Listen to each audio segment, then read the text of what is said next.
Hi hello welcome back to మీ. ఇవాళ వచ్చేసి స్పెషల్ ఏంటో తెలుసా, ఫిష్ ఎగ్స్ కర్రీ అయితే చేస్తున్నాను అనమాట. సో అట్లా ఫిష్ ఎగ్స్ని ఒక మూట చేసి కట్టేశాను.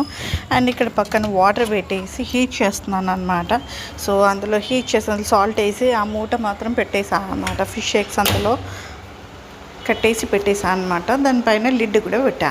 సో ఇప్పుడు వచ్చేసి ఒక మూకిడి కడాయి తీసుకొని సో అందులో ఆయిల్ తీసేసి కరివేపాకు, మిర్చి వేసి చిటపట అనేదాకా ఉంచి తర్వాత నెక్స్ట్ ఆనియన్స్ వేసేయాలన్నమాట.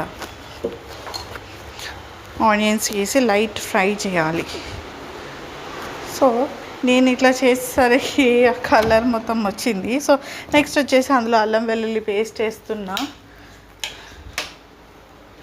వేసి ఫ్రై చేసేసి టమాటో ప్యూరీ కూడా వేస్తున్నామన్నమాట. టమాటో ప్యూరీ అంటే అదేదో కాదండి, టమాటో జ్యూస్ అనమాట. టమాటో జ్యూస్ వేసేసి మిక్సీ పట్టేసి జ్యూస్ వేసి అందులో ఫ్రై చేస్తాను. సో చిన్న సిమ్లో పెట్టేసి ఉడికిస్తున్నాను అనమాట. తర్వాత నెక్స్ట్ వచ్చేసి కారం వేసాను.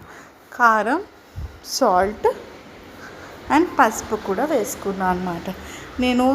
నేను తీసుకున్న క్వాంటిటీకి ఎంత సరిపోతుందో అంత మాత్రమే వేస్తున్నాను. సో అది కుక్ అయిపోయిన తర్వాత ఆయిల్ మొత్తం పైకి వచ్చేసిన తర్వాత నేను కొన్ని వాటర్ పోసుకున్నాను అనమాట.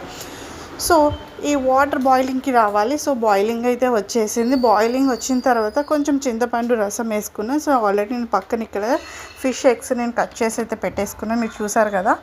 సో ఇప్పుడు బాయిలింగ్కి వచ్చిన తర్వాత చిన్న సిమ్లో పెట్టుకొని ఆ ఎగ్స్ పీసెస్ అనేవి అందులో వేసుకోవాలన్నమాట. బాయిలింగ్ తర్వాత అనమాట. ఇప్పుడు అన్నీ వేసుకొని ఒకసారి మిక్స్ చేసేసుకొని లిడ్ పెట్టేసుకోవాలి.